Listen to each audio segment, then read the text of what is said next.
What's up, everybody? Welcome to the Shaping Your New Start Education Podcast, where we talk everything and anything education. I'm so excited for my guest, but before we bring her on, we just want to talk about our sponsors today. Our sponsor today. Well, guess what? I've got a new ebook today, 6 Ways to Shape Your New Start. Listen, I even got some bonus information in there.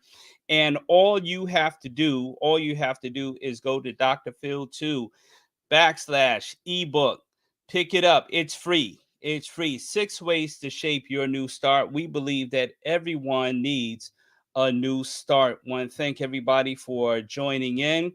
What's going on? Gary Graham, what's going on? We do a boys to men meeting with young men from age 9 to 12, 9 to 15. We talk every Monday. All right. Every Monday, we are talking to our young men. Last night, we talked about how to respect women, right? This is Women's History Month. That's what we talked about. So listen, hit us up, and inbox me if you're interested in a young man joining our Boys to Men group. All right, everybody, listen. What we'd love for you to do is please like, share, and subscribe. Subscribe to our YouTube channel. And I want to thank those who have subscribed to the YouTube channel, Shaping Your New Start on YouTube. So we'd love for you to go there and also share this video because it's going to be informative. It's going to be great. All right, everybody.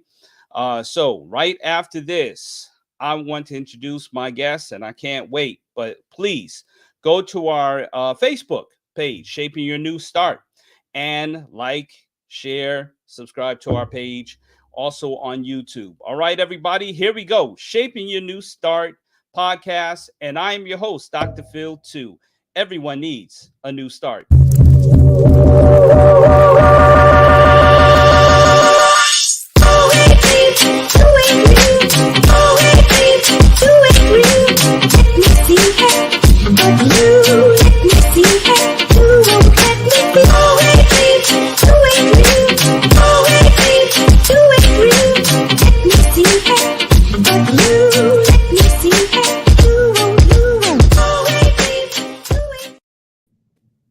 Hey, what's going on, everybody? Listen, I got a special guest, and listen, she is from my home state, New York. So we're going to talk about where she is right now, what she's doing. Everybody put some 100s in the chat and welcome Dr. Carrie Rosario. How you doing? Good. How are you doing? Oh, awesome. Glad to have you on this program. We've been working this out for a long time. Yeah, well, I'm glad we got to work it out, and I'm happy to be here this evening with you and everyone else. I'm looking forward to it. Yeah, absolutely. And, this is a podcast about education. Yes, Gary Graham is shouting out NYC. That's right. And listen, we're going to make sure that everybody in New York gets this. Unfortunately, I'm a Met fan. You're a Yankee fan. But I still put you on this podcast here. Okay, I still put you on, and yes, he says public health, and yes, we're gonna get to that. We're gonna get public health in the house. All right, is one of your biggest fans, by the way. Um, yeah, so let's talk about your journey. Your journey, from New York, upstate New York. Now you're getting into education, but what is your journey to education? Tell us about that. Yeah, well, I grew up in a household where my mother prioritize education. She was on us to excel and to take it seriously. And every chance we could, she encouraged us to go above and beyond. And so I developed a love for learning quite early, and and wanted to continue my education. Um, I studied at Andrews University, and developed a love for animals there. Actually, I was pursuing animal science, and thought I was going to be a veterinarian, actually. But I love languages, I love people, and I decided to study abroad my junior year. And when I came back, I said, well, animals are great, but I think maybe God is calling me to do something related to health, and to be able to share my love for people and languages in a health related space. So I thought originally that might take me to medicine, like most folks who think about health do. Hmm. And I took my MCATs and took my year off, went back home to New York, and it was there that I discovered New York Medical College, which had a joint MD NPH program. And I thought, okay, well, in my gap year, I'll try to do this Master's of Public Health. And once I stumbled on public health, I fell in love with public health, and really found that that was my niche. It was a space I feel like God called me to. And I think it allowed me to think more broadly about my impact beyond individuals to populations, and really looking at some of the systems and structures in our society and how they impact our health. Um, Hmm. so after heading over to New York Medical College, I moved, and so I stopped that for a little while. But I stumbled back on public health here when I moved to Greensboro, and finished my MPH at UNC Greensboro, and then went on to get my doctoral degree because I had a mother who pushed me, Yeah. and went to Loma Linda and got that DrPH, and now I'm at the University of North Carolina at Greensboro, um, an alma mater, for my MPH program, and I've been here since 2012. Working in the Department of Public Health Education, helping to shape new minds and budding public health practitioners to impact our world and hopefully make it healthier, safer, and more just. I often hear about public health now. I mean, there's a deep impact and deep importance to people that study public health. And this might be an alternative for somebody who wants to impact the medical field, but maybe not as a surgeon, not as a doctor, not as an anesthesiologist. How important is public health, studying it to society today? Well, I think we can look just around us right now, right, in the context that we're in, and see just how important public health is to our health and well being. I think people don't understand just how much public health touches their lives. Um, because I think of the framing around health and really what produces health, and only 30% of let's say clinical exposures or clinical encounters really determine how your health is. That other 70% comes from the conditions in which we live and thrive and work. And so public health is really the space that is designed to assure the conditions in which people can be healthy. So if we don't have a healthy context, we can't engage in healthy behaviors, and we can't be healthy. And so we're trying to focus on that preventive aspect before we need medical care. So I would say It's extremely vital. If you brushed your teeth this morning, that's public health. If you got a shot, that's public health. If you got running water in your tap that's clean and fluoridated, that's public health. It's really in every facet of your life. I So love it. I love it. But I was reading your bio and you kind of specialize in a certain area of public health, and I saw tobacco on part of that. What else do you specialize in regards to that? yeah, that's a great question. Thanks. So I would say generally that my focus is on health equity, right? We want to assure the conditions for everyone to be healthy, and we recognize that that's not the case here in our very racialized and social structure that we live in here in the US. So my focus is on health equity, and specifically I focus in on tobacco related health disparities because tobacco remains the leading cause of preventable death and disease in the United States. And also because at one point in my mother's life, she was a smoker. And I saw firsthand the ramifications of that, the implications of it on her health and the health of us. And I know that. That there are drivers for that behavior and substance use more broadly. There are drivers in our social context that we can get rid of to help save people's lives and help them live healthier, safer, and be in a more just society. So my focus is on health equity, but specifically on addressing the determinants of tobacco use. Wow. And Gary and I were talking about, he did a few presentations on vaping as well. So how does that go into the context? Because a lot of young people are, starting to go in that direction. How does that also impact their health? Yeah, well, I would say that there's a continuum of health consequences associated with a number of different products, but the goal, even if the packaging is different, is nicotine addiction. Hmm. If you can get hooked on something, then industries know that they can have lifelong users, and they're interested in making money.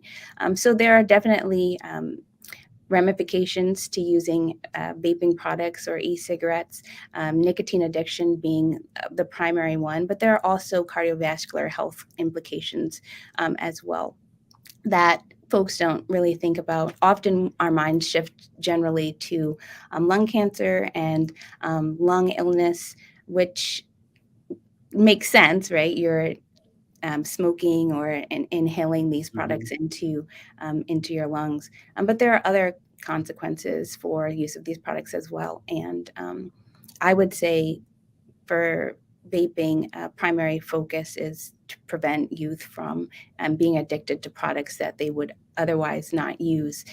Because the rates of tobacco use have gone down tremendously, and then you reintroduce a product that some folks think is safe and is enticing because it's packaged like iPhones and technology.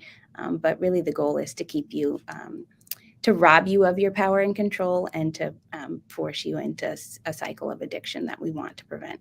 And it's true. And I'm so glad you brought up and you are in public health, because all of it goes into our subject of self-care.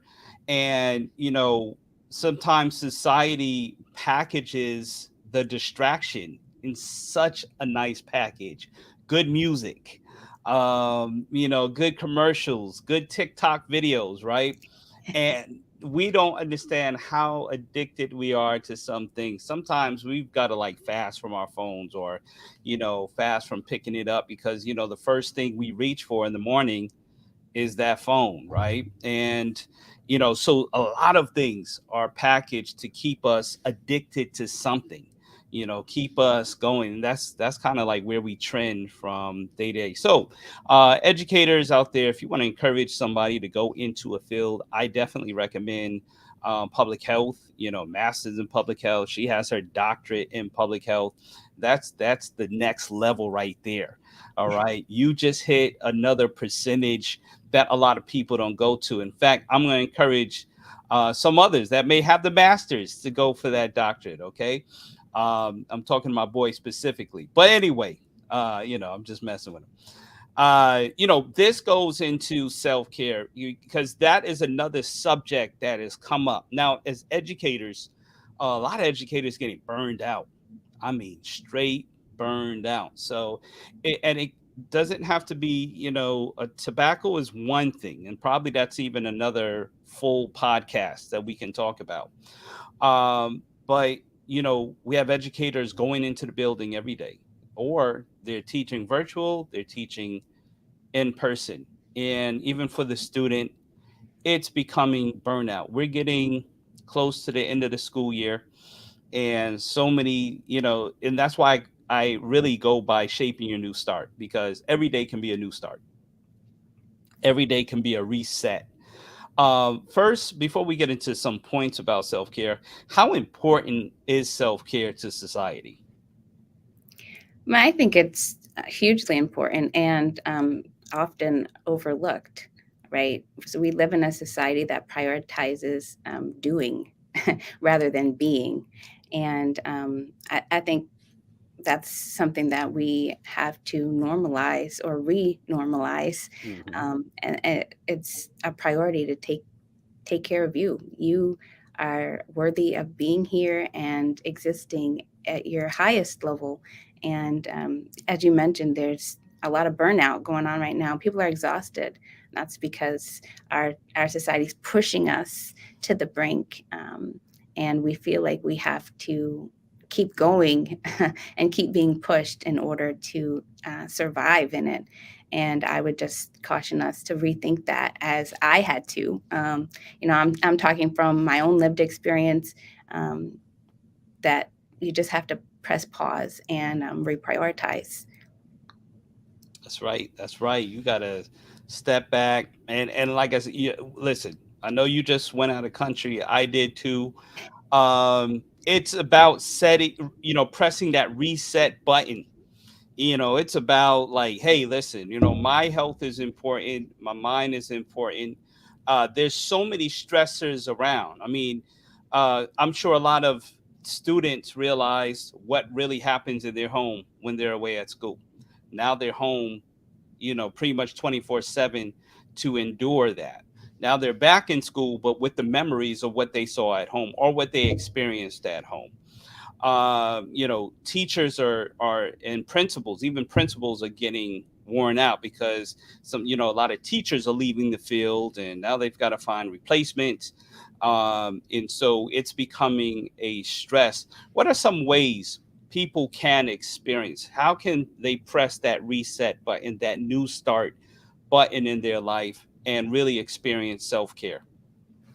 Yeah, well, I think from my experience, when you think of self care, or at least when people talk about self care, they might talk about going out and doing something nice for themselves, and I think that's an important aspect. But for me, I really had to think more systematically about making it a practice and not just a one off that you go and do um, on occasion, because it's important for you to embed it into your life, so that you can really reap the benefits. Stress is embedded in our lives, and I think if stress is embedded in our lives, the ramifications of stress on our health is embedded as well. And so we need to embed a practice of self care. So for me, what I decided to do, or what I try to do, is really boils down to maybe three things, and I would say that's accountability. So finding people who are going to hold me accountable to taking care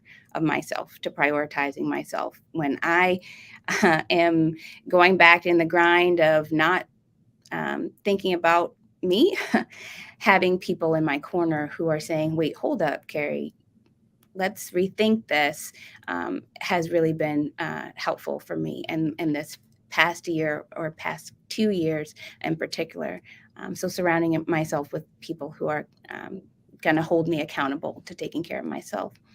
And I would also say, along those lines, setting boundaries on my time, and not being afraid to say no. So I read a quote once. I'm not sure who to credit for it, but it was something to the effect of, never ask permission to save your own life. We are tired. We are tired and it is killing us. And if we wait to get somebody's permission to do what we need to do, that's not going to end up good for us. So I have stopped asking permission to save my own life and set boundaries on my time, because when I'm saying yes to someone else often, that means I'm saying no to myself at some point. And I want to exist here. I want to thrive. I want to live my best life. And I want to show up for others as well. And I can't do that if I'm not in a good space and I need my time. Yeah. And sometimes that means scheduling time in for yourself, right? So just like you pay your bills at the first of the month and you have a prioritized schedule for that, put yourself in your calendar. Don't wait till you have to squeeze little, moments here or there. Schedule yourself in your calendar. Pay yourself first. Like we talk about tithe, we do that 10% real quick. Pay yourself as well with your time. And that has helped me a lot to say no to things and set boundaries on my time. And then I would also say I'm just learning how to talk to myself or about myself. Um, you know, I think growing up, particularly in my Adventist faith, thinking about yourself has often been conceptualized as this negative thing. This, oh, you're being selfish. If you say something good about yourself or if you prioritize yourself. And I would think about an Audrey Lorde quote off the top of my head that says, "Caring for myself is not self-indulgence; it's self-preservation." And sometimes I need to give myself a boost with some affirmations and some positive self-talk, and I've started doing that on a daily basis, and sharing them with others, but mostly it's for me, to help keep myself in a positive mindset, to start my day off, and to talk to myself like I would someone I love. Yeah. So those are things that have helped me. It's still a journey, but it's one that I think has turned the corner tremendously from this time last year. This time last year, talk to us about your story, your journey, because you did post something, and I thought it was powerful and definitely beneficial for those who are listening and watching. Yeah. Um, so I mean, like many, there's been a lot going on in the world, and we internalize a lot of that. But also, we're real people. We have bills. We have families. Our families have, uh, you know, different health concerns sometimes. And for me, the past couple years has been ripe with um, uh, occasional job losses in my family, health conditions amongst my family members. I've had three aunts with breast cancer, my mother, bouts of lung cancer, and then finally terminal stage 4 lung cancer. And just the stress of being a Black woman in academia alone is challenging. Then you have a pandemic, and then you have, constant racial injustice that you're seeing on the TV, and it all takes a wear and tear on your body, and you're still trying to, do twice as good and be twice, twice as nice. And in January of last year, my body said no. It just said, I'm not doing this. I'm not holding all this weight anymore. And I was literally taking a shower and felt this stabbing pain in my chest. And I thought, oh my gosh, I'm I'm in my 30s and I feel like I'm having a heart attack. What is going on? I literally was immobilized in my shower and had to call for help to get me out of the shower. And I thought it was a heart attack, but really what it was anxiety. And I had been holding Wow. on to all of that and not releasing. And my body said, Carrie, this is not sustainable. And so I really had to take a look internally and say, do you want to go on like this or do you want to thrive? Do you want to exist in this unhealthy space of just holding all this weight? Or are you going to let it go and ask for help? And I said, okay, well, I want to be here, you know. So I, I ask for help. We have resources and tools available to us often, and it is a privilege that many don't have, and for me not to use it. So I took a leave from my job, which for me as an educator and me as someone who's devoted to my work is really challenging.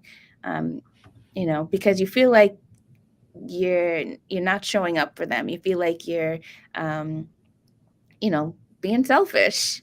But at that moment, I needed to, and I Hey, took. pause right there. I need some hands in the air. I need some hands emojis or whatever in the chat room right now for her taking that pause, for her taking that break. Okay, I need y'all to celebrate that moment. So whoever's watching right now, I need some hands right now to celebrate the moment of recognizing self care and taking that break. All right, go ahead.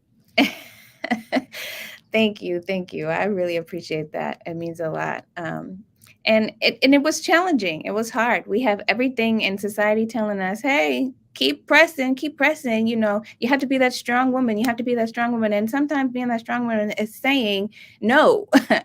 This is how I'm being strong. I'm showing up for myself right now, and I'm taking the time and the space that I need to exist.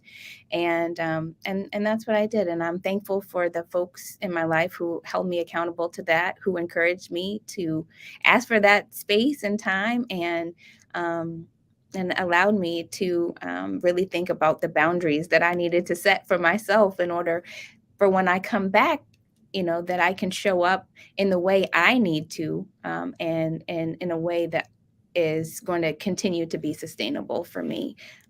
So it was hard, but you have to do what you have to do sometimes for yourself in order to really just take care of you, and then taking care of you, you're in essence showing up for other people because you're here, and we need everybody to be here. I'm hearing too much on the news about folks dying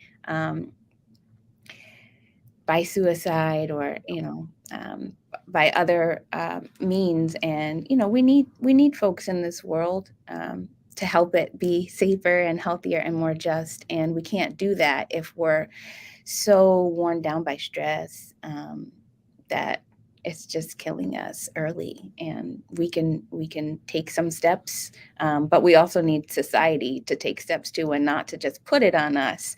We need society to relieve us of some of these stressors that we face.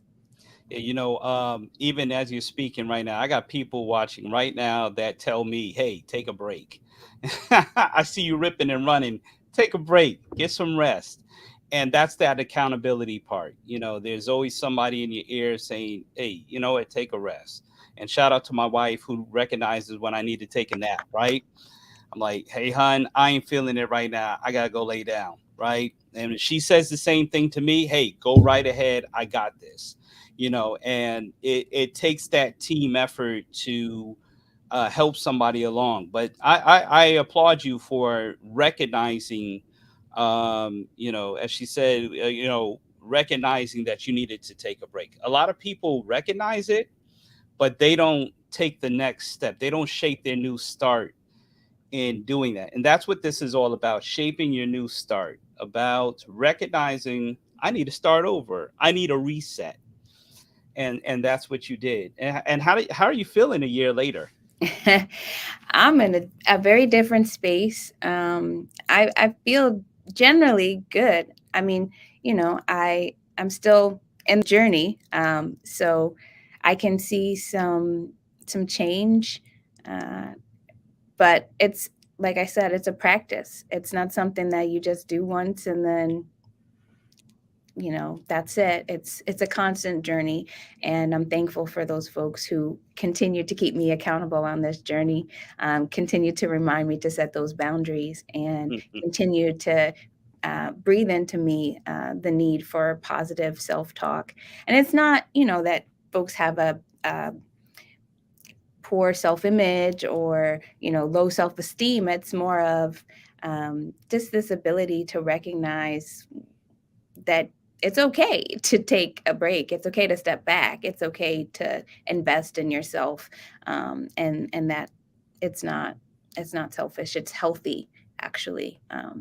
I would also quote bell hooks here in saying that self-love is the foundation of our loving practice, and without it our other efforts to love fail. So if we don't love ourselves, if we don't love on ourselves, it's going to be really challenging for us to love on other people. And that's why we're here, right? To exist in community, to be in society, and to help. And we can't do that unless we take the space. So it's hard sometimes to step away, but like you said, it's important to shape that new start, and to take those steps and to have people. And maybe the first step is to get some people in your corner who are going to encourage you, not necessarily in the way that might be convenient or easy, but the way that's going to really help you to be healthy and to thrive. Love it, love it. I follow you, and so many others do. I follow you right here, and one of the things I can see is your self care. All right, you follow her on Instagram, you will see her self care, and one of the things is, yes, you did go international on us, right? You did go to Paris, and that was great. I think that was phenomenal. But what I do love is that you embrace even your neighborhood, your area. So you find your place of peace wherever you are. Yeah. I'm all about getting outside. We're blessed with beautiful environments. Not every neighborhood has trees. Not every Hmm. neighborhood has tree cover. So if you're out, if you can find that green space to get into, it's good for your body. Breathe that fresh air. Take that walk. Get those endorphins going. And I love being outside. I love that good vitamin D from the sun, and I try to get out any chance I can, whether Hmm. it's in my neighborhood or the marina Yeah, or those few moments I can get across the country. that's right.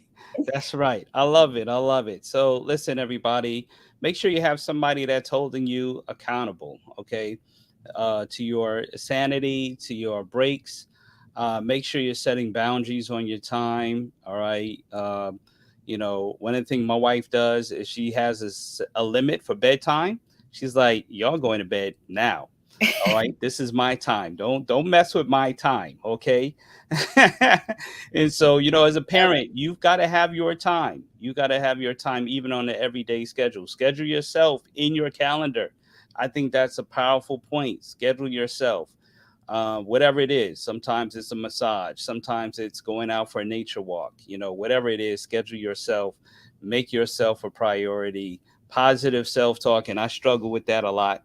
So I try to write down as many affirmations through the day. So even on my post, you follow me at Dr. Phil _2. I put out a lot of affirmations, but it's also affirming me. It's the Yeah, stuff I struggle with. It's the voices in my head that I'm like, ah, nah, nah, I rebuke you.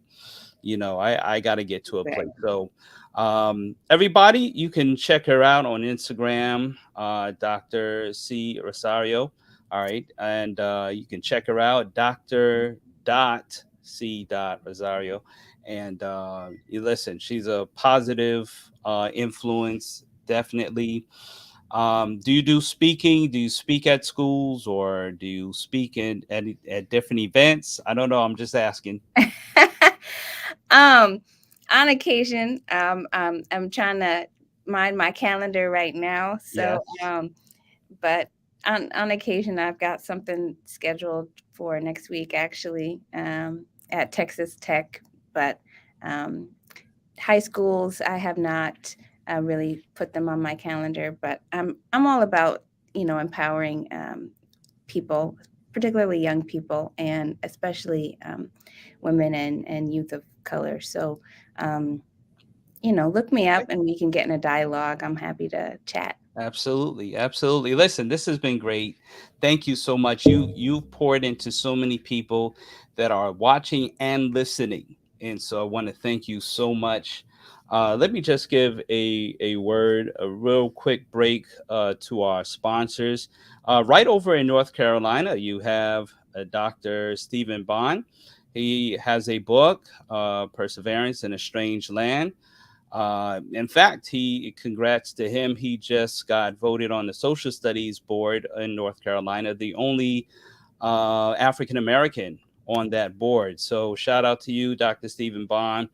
Everybody, we'd love for you to go get the free ebook, 6 Ways to Shape Your New Start. And of course, we have a book about blended families. So everybody, we want you to go get this book. We Need More Clouds. We Need More Clouds.com. Go to We Need More Clouds.com and you can get your book. There's a book for blended families. We just read this in the Camden district in New Jersey at one of the schools there at the Yorkshire Middle School or the elementary school. Sorry. And it was a great response there. So thank you to our sponsors for today. And thank you for being an awesome guest, everybody. This is the Shaping Your New Start Education podcast, where we talk everything and anything education. You want to say anything else before we say goodbye to everybody? No, just thank you. And listen to this amazing podcast. It's been really influential for me. So happy to be here. Sweet. Okay, everybody, listen. Please subscribe to this Shaping Your New Start Education podcast.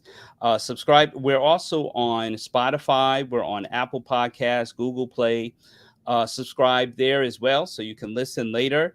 Go to our YouTube page, Shaping Your New Start. Subscribe there. You can follow me on Instagram, drphil_2. And we'd love for you to share this out with somebody you feel needs self-care. Somebody that is struggling to understand that accountability aspect. Send this podcast out to somebody. And then guess what? Make sure you go out and shape your new start. Everybody, have a great rest of your day. This is Shaping Your New Start Education Podcast. I'm your host, Dr. Phil 2, and my awesome guest, Dr. Carrie Rosario. God bless y'all.